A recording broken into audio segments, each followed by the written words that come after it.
Today I'd like to go through with you some tips on how to do well in the writing section for the Japanese Extension course. Now the character limit for this writing section is 600G or 600 characters, and generally you're given a question you can either disagree or agree with.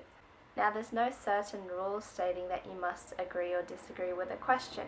However, I always recommend taking one side ultimately because it allows you to develop more in-depth arguments, as well as let the markers know that you aren't sitting on your fence with your opinion.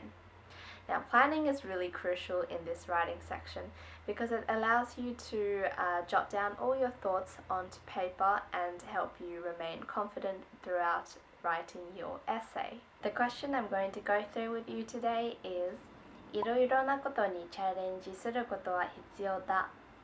In English, it is necessary to take on challenges.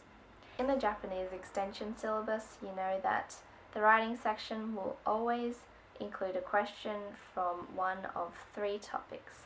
Now, the first topic is coping with change, the second is connectedness, and the third is traditions in the modern society. So by having a look at the question and seeing which category it belongs to, in this case, いろいろなことにチャレンジすることは必要だ, this statement would most likely fit under coping with change. And so before you already start writing, you already know the kinds of things you should be looking out for, such as providing more personal examples than if you were writing an essay to do with traditions in the modern society. Now I'm going to go through with you how you should basically structure your Japanese essay. We should always first start off with an introduction, followed by body paragraphs, and then the conclusion. In your introduction, you should always restate the statement given to you and state whether you agree or disagree with the question.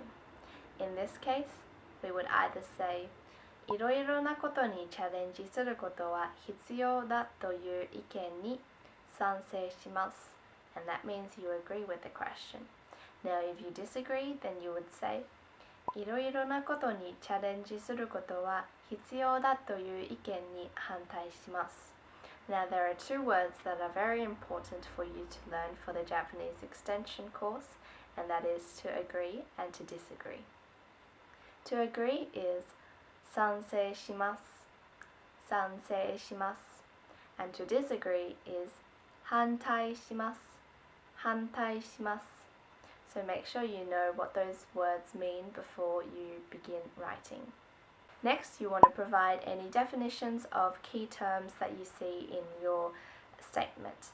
Now, in this case, it might be challenges, and if you provide a personal definition of what a challenge is, then you not only narrow your focus on your essay, but you also help the markers know what to expect in your following paragraphs.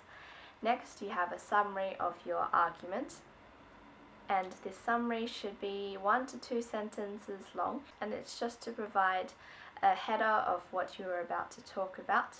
And then finally, you want to establish your stance.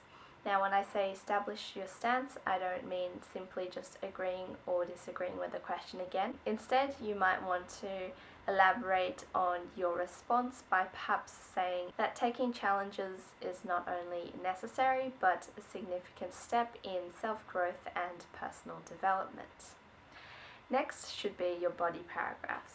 Now, as I said before, planning is really crucial to do well in this writing section, so a good way to practice your planning is to actually draw a mind map.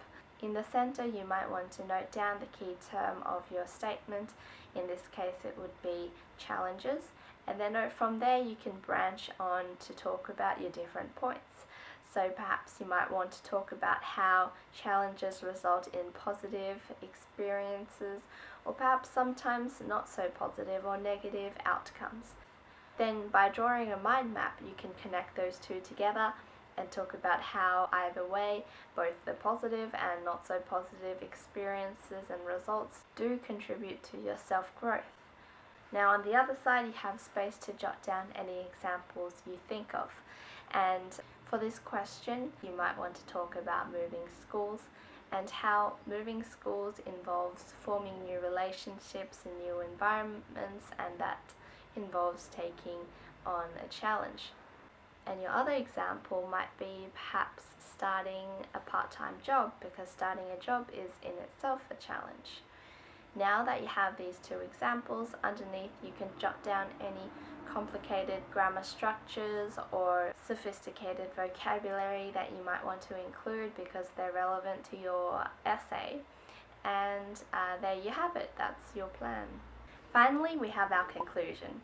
Now in your conclusion, we want to provide a final summary of your arguments, and usually this is 1 to 2 sentences long, but unlike the summary in your introduction, this summary can be more complex because you have already done your elaboration in your body paragraphs. It's always good to include an insightful comment or a suggestion or an expression of hope or a call for action, because that shows the readers that you have deeply engaged with the question and really gives a good impression on the markers.